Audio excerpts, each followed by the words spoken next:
Hola, buenos días. Bienvenidos al curso online de español.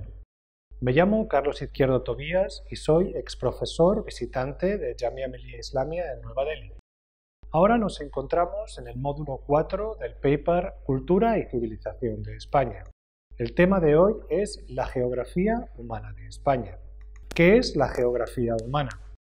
Con el término geografía humana se describe la disciplina encargada de estudiar las sociedades humanas y su relación con el espacio, el medio físico en el que se distribuyen, la manera de habitarlo, los paisajes culturales que conforman y la forma de interaccionar entre todos estos elementos.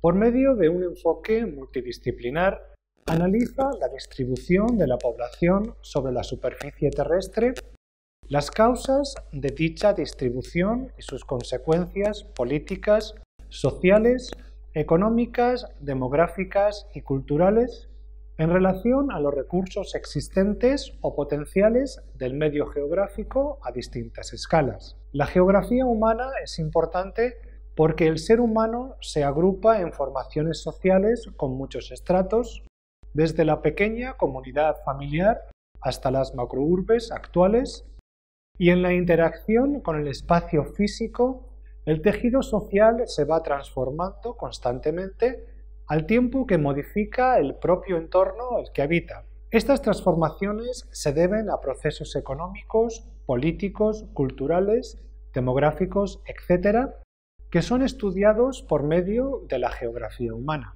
La geografía humana española. Datos iniciales. En el año 2015, la población total de España era de 46.524.943 personas. Este número es bastante grande si comparamos con otros países. España ocupa el puesto 29 en el ranking de 196 estados que componen la tabla de población mundial. En 2015, la población femenina fue mayoritaria con 26.695.618 mujeres, lo que supone el 50,93% del total frente a los 22.829.325 hombres, que son el 49,07%. La densidad de población en España es de 93 habitantes por kilómetro cuadrado. Este dato permite conocer la distribución media de habitantes en función del tamaño total del país y sitúa a España en un rango medio-bajo en relación a la densidad de poblaciones de otros países europeos. Alemania cuenta con un 230 habitantes por kilómetro cuadrado, Bélgica con 352, mientras que países como Finlandia o Irlanda no alcanzan el número de 50 habitantes por kilómetro cuadrado. Este dato, no obstante, no muestra toda la realidad de la distribución geográfica española, donde la distribución de la población es muy irregular. Las grandes aglomeraciones humanas están concentradas en la costa y amplias zonas del interior están escasamente habitadas. Como se puede ver en el mapa anterior, la distribución no es uniforme, sino que hay mayor aglomeración en la costa mediterránea y en las grandes urbes, mientras que quedan despoblado todo el interior, exceptuando la región metropolitana de la capital, Madrid. La población española es mayoritariamente urbana, el 77% de la población vive en ciudades. La ciudad más poblada es la capital, Madrid, con 3.165.000 habitantes en el año 2014. No obstante, si consideramos el área metropolitana de Madrid, la ciudad en sí, más los suburbios de los alrededores, la población asciende hasta los 5.537.000 habitantes, lo cual supone un 12% de la población total del país. Le sigue Barcelona, en la costa mediterránea, con 1.602.000 habitantes, si bien su área metropolitana duplica esta cantidad con un total de 3.239.337 según el Instituto Estadístico de Cataluña, un dato del 2014. En orden decreciente, las siguientes aglomeraciones urbanas son Valencia, aproximadamente 800.000 habitantes, Sevilla, 700.000 habitantes, Zaragoza, 674.000 y Málaga, 570.000. En relación al componente étnico de la población española, está compuesto esencialmente por tipos de origen mediterráneo, con importantes aportaciones de poblaciones nórdicas que han ido llegando a la península a lo largo de su historia. Esta mezcla étnica es fruto, sin lugar a dudas, de la posición privilegiada de España entre el continente africano y el europeo, ya que desde época antigua ha habido un importante tránsito de poblaciones en ambas direcciones.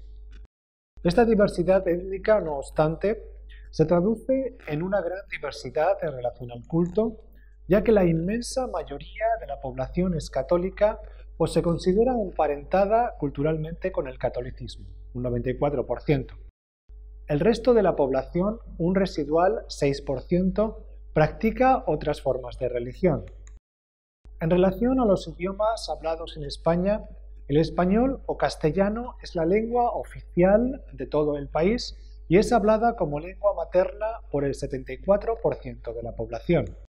El resto hablan catalán, un 17%, gallego, un 7% y euskera, un 2%, que son lenguas oficiales en sus respectivas regiones a las que se conoce administrativamente como comunidades autónomas. División administrativa. Uno de los aspectos que estudia la geografía humana es la división del territorio, la manera de organizarlo administrativamente por parte de sus habitantes. En el caso de España encontramos dos órdenes de organización territorial, 17 comunidades autónomas que contienen a su vez 50 provincias. Estas provincias, a su vez, se dividen en municipios, que es el término que engloba la administración local de pueblos y ciudades. La creación de la división territorial en 17 comunidades autónomas tuvo lugar con el cambio de la dictadura franquista a un modelo democrático. La base de dicho cambio legislativo es la Constitución de 1978 y en ella se reconoce y garantiza el derecho a la autonomía de las regiones y nacionalidades que componen España. De esta manera, las comunidades autónomas obtienen gran cantidad de potestades legislativas y administrativas, algo totalmente diferente de lo que ocurría durante el régimen franquista, que se basaba en planes centralizados y que no tenía en cuenta las diferentes identidades sobre las que se ha construido la unidad de España. Cada comunidad autónoma está dotada de cierta autonomía legislativa, con representantes propios y de determinadas competencias ejecutivas y administrativas. Hablamos ahora sobre la natalidad y mortalidad en España. Otro de los datos que analiza la geografía humana es el crecimiento o decrecimiento de la población en una determinada región o país. Para medir esto se utilizan indicadores demográficos como la tasa de mortalidad infantil o las cifras de crecimiento de la población según índices absolutos y relativos, la llamada tasa de crecimiento natural. Para explicar adecuadamente la situación actual, es necesario no solo estudiar los datos del presente, sino también entender la evolución histórica. En España, a lo largo del siglo XX, nos hemos encontrado un modelo basado en escaso crecimiento económico, que en términos de población suponía una alta tasa de natalidad, pero también una alta tasa de mortalidad. Esto se relaciona con la economía altamente rural de España en los primeros 60 años del siglo XX, la ausencia de mecanismos de control de la natalidad y la falta de medios médicos y atención sanitaria. Hacia el año 1960 tiene lugar un fenómeno histórico muy importante en el desarrollo de la geografía humana de España que se conoce con el nombre de Baby Boom. En este periodo, entre los años 50 y los 80, la población española aumentó en 9 millones de personas, lo cual supone un incremento extraordinario, casi un 25% más de habitantes en solo 3 décadas. Las razones de este boom son varias: una bonanza económica sostenida, consecuencia del aperturismo económico del régimen franquista, y de las condiciones favorables a nivel mundial tras el final de la Guerra Mundial. En segundo lugar, la tasa de mortalidad en los primeros años de vida se redujo enormemente gracias a las mejores condiciones sanitarias. Esta mayor población tuvo a su vez efectos obvios en la distribución dentro del territorio. Destacan en este sentido dos fenómenos: la emigración exterior y el éxodo rural. En relación a la emigración, durante esta etapa el gobierno de la dictadura intentó fomentarla a través de instituciones como el Instituto Español de Emigración. La mayoría de estos emigrantes procedían del medio rural y tenían escasa cualificación. Los destinos principales fueron Alemania, Suiza y Francia, y estuvo compuesto en una gran mayoría por varones en edad de entre los 15 y 50 años. Esta emigración, no obstante, no supuso un gran cambio en la composición de la población española, ya que los emigrantes solían permanecer un tiempo corto en el extranjero, entre los 3 y 4 años, y después regresaban a España. La corriente migratoria fue disminuyendo conforme la situación económica española fue mejorando y la demanda de mano de obra no cualificada descendió en Europa. Con la crisis del petróleo del 73, esta tendencia se interrumpe definitivamente. El otro movimiento importante de población en estas décadas lo constituyó el éxodo rural, provocando la verdadera transición demográfica que explica la situación actual, con grandes aglomeraciones urbanas y predominio de población en la costa y grandes zonas agrarias del interior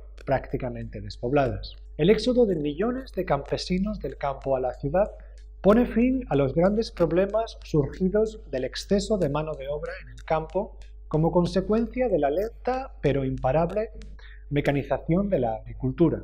En una primera fase, el flujo era desde el campo a la ciudad más cercana, habitualmente la capital de la provincia.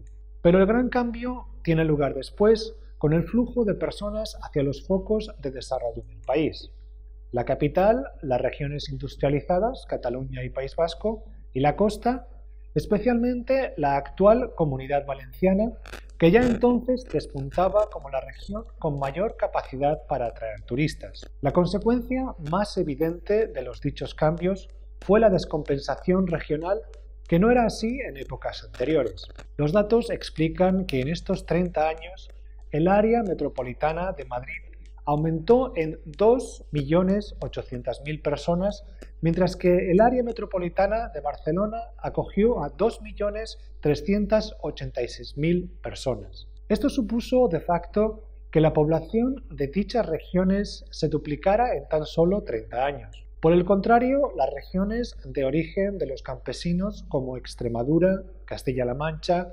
Aragón o Castilla-La Vieja perdieron muchísimo capital humano. Resistieron tan solo las aglomeraciones urbanas importantes como Valladolid o Zaragoza. El problema fue y continúa siendo grave para estas zonas, ya que de por sí eran zonas escasamente pobladas, por lo que la redistribución de la población con motivo del éxodo rural vino a agudizar una situación que ya era crítica. Todo esto explica la actual distribución geográfica en España, con un verdadero desierto en el centro de la península y una densidad de población muy elevada en las zonas costeras. A modo de ejemplo, se puede comparar la provincia de Barcelona, la más densamente poblada, con la de Soria, la menos densamente poblada. La diferencia es de 62 veces mayor densidad de población en una que en la otra. La única excepción a este fenómeno es Andalucía, que si bien es una región de inmigración muy importante, consiguió mantener una cierta estabilidad en su población, evitando el despoblamiento masivo. Una vez culminada la transición demográfica y con la llegada de la democracia a España, se produjeron cambios que intensificaron las contradicciones del modelo. En primer lugar, la tasa de fertilidad empezó a caer en picado hasta convertir a España en uno de los países con tasa más baja, 1,41 hijos por mujer, según datos de la ONU. Esto provoca una ralentización progresiva pero imparable del crecimiento de la población, provocando a su vez el envejecimiento de la población. Con la expansión económica del nuevo milenio, este fenómeno se vio parcialmente compensado por la llegada masiva de inmigrantes procedentes del norte de África Latinoamérica y Europa del Este. Gracias a su pujanza en natalidad, se produjo en estos años un nuevo despegue en el número de habitantes del país, con una tasa de crecimiento del 1,5, algo inusitado en España y en países desarrollados. Con la llegada de la crisis, no obstante, descendió de nuevo la tasa de natalidad. En 2010 se regresó a valores de 2003, 1,38 hijos por mujer. La situación actual no es, por tanto, muy prometedora. El Instituto Nacional de Estadística plantea una proyección para el periodo 2011-2012 de pérdida de población del 1,2%, que para el final de la década de 2012 la población bajaría del actual 46,5 millones a 45,6 millones. Esta tendencia continuaría en los siguientes años, de modo que se considera que para mediados de siglo la población española sería de tan solo 41,6 millones, 5 millones menos que en la actualidad. Hablemos ahora sobre la población española al detalle, diferencias por sexo, edad y origen. Diferencias por edad en España. La edad media de la población española, según los datos de 2006, será de 40,2 años. La media dividida en función de sexo es de 38,9 para los varones y 41,6 para las mujeres. España presenta, como se puede apreciar en la pirámide de población que se ve a continuación, un problema claro de envejecimiento de la población.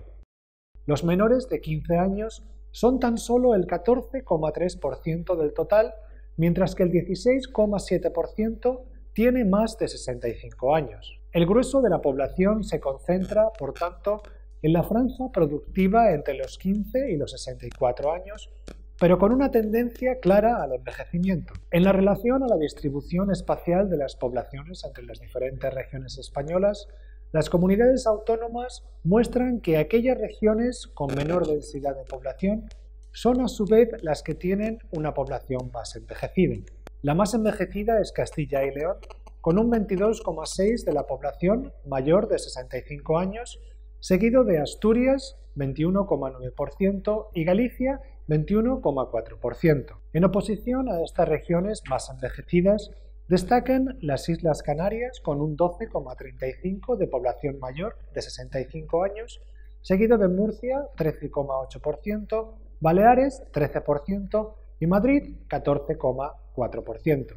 Una de las razones que explica este envejecimiento de la población es la alta esperanza de vida que hay en España. En el caso de las mujeres alcanza los 85 años de vida, mientras que en los varones llega a los 79. La tasa media es, por tanto, de 82,5 años, lo que sitúa a España en el puesto número 31 de países del mundo, según datos de la Organización Mundial de la Salud en el año 2015. En los años entre 1990 y el año 2000, la tendencia al envejecimiento se vio prácticamente compensada por la llegada de muchos inmigrantes. Esto ha permitido frenar el proceso, ya que la edad de estos inmigrantes era mucho más joven que la media española. En el año 2004, por ejemplo, la edad media de los inmigrantes que llegaban a España era de 32,8, casi 9 años menos que la edad media de los españoles, que estaba en torno a los 41 años. Hablemos ahora de las diferencias por sexo en España. De la población total en España, en el año 2015 había un 50,9% de mujeres, un total de 23.733.999 mujeres, frente a un 49,1% de hombres, 22.890.383 varones. Esta distribución es homogénea en todo el territorio, observándose pocas zonas en las que la tendencia se invierte y hay más varones que mujeres. En el caso de zonas con amplia dedicación turística como Baleares, Murcia o Canarias, así como la Comunidad de Castilla-La Mancha, esta ligera ventaja numérica para las mujeres se acentúa en la franja de edad más avanzada, mientras que los hombres son mayoritarios entre la población menor de 49 años. A partir de los 50 años, las mujeres son más numerosas, en un arco ascendente que culmina en el hecho de que la esperanza de vida para la mujer, tal y como hemos visto, es de 6 años mayor. Esta situación no es específica de España, sino que es un fenómeno claro en todos los países desarrollados, donde es habitual que las mujeres tengan una menor tasa de mortalidad que los varones a todas las edades. La especificidad española reside, no obstante, en la presencia de una importante población inmigrante. Hablemos ahora sobre la inmigración en España. A mediados de la década del 2000, justo antes de que tuviera lugar la crisis económica que supuso el derrumbe del modelo económico español, basado en la construcción y en el crédito fácil, la población extranjera residente en España alcanzaba el 9,27% del total. En aquellos años, España era el segundo receptor de inmigrantes de todo el planeta, solo por detrás de los Estados Unidos. Sin embargo, con la crisis económica desatada en el 2008, esta tendencia se ha invertido, y en la actualidad la tasa de inmigración neta alcanza apenas el 1%, situando a España en el puesto 53 de países receptores de inmigración a nivel mundial. En términos absolutos, España es el noveno país con mayor porcentaje de inmigrantes dentro de su población. Muy por encima están países como Alemania, Austria o Francia, con números mucho mayores. La mayoría de los inmigrantes que llegan a España provienen de Latinoamérica, el 36% del total. Esto se explica por razones históricas y culturales claras, ya que se comparte el idioma y la cultura. El segundo grupo lo constituyen inmigrantes procedentes de Europa del Este, países como Rumanía, Bulgaria, Ucrania, con un 17% del total. A continuación, la población de origen magrebí, con un 15% del total. La presencia de magrebíes obedece fundamentalmente a razones geográficas, ya que España es la puerta de entrada a África y viceversa. Los inmigrantes procedentes del Magreb tienen su primera parada en España. La presencia de la inmigración en España durante los años 1990 al 2006 supuso un enorme cambio demográfico con consecuencias económicas visibles. Como se ha dicho, en unas pocas décadas, España pasó de ser un país de inmigrantes durante el franquismo a ser un receptor de flujo migratorio. No obstante, este panorama está cambiando radicalmente como consecuencia de la crisis económica. Ya en el año 2014, el 10,7% de los residentes en España era de nacionalidad extranjera y se produjo un descenso por primera vez en la historia de inmigrantes, con 37.056 personas menos que en el año anterior. La distribución geográfica de los extranjeros es muy irregular, concentrándose a lo largo de las costas mediterránea y canaria y en Madrid y alrededores, en general acentuando aún más las ya profundas diferencias regionales de población del país. La población extranjera se suele concentrar en las zonas de mayor dinamismo económico del país, así como en las zonas costeras. Esto obedece a la presencia de dos tipos claros de inmigrantes: los que constituyen mano de obra y los que se instalan en España para poder disfrutar de un clima más suave que en el de sus países de origen y unas condiciones de vida muy agradables. Y terminamos aquí el módulo sobre la geografía humana de España. Muchas gracias.